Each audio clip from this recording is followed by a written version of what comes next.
Pri tem trgovinskem sporazumu je prvo, kar je dobro, to, da je vsaj malce bolj transparentno postaja oziroma da se končno začnemo o njem pogovarjati.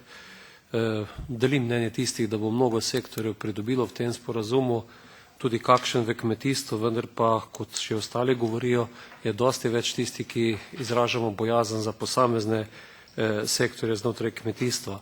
In zagotovo bo tako, kot smo pri prejšnji točki govorili o nepoštenih trgovinskih praksah, tu zopet bodo prednosti tisti, ki so veliki. Bodimo zelo pozorni, da pri tem sporazumu ne bomo prišli v kolizijo s tem, kaj je Evropa 3-4 desetletja delala, zakaj je dajala denar kmetijskim proizvajalcem.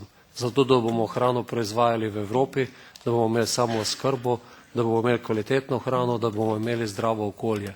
In te stvari, zaradi katere smo desetletja dobivali denar od davkoplačevalcev, enostavno ne smejo biti predmet pogajanja v tem sporazumu. Bodite pri tem zelo pozorni.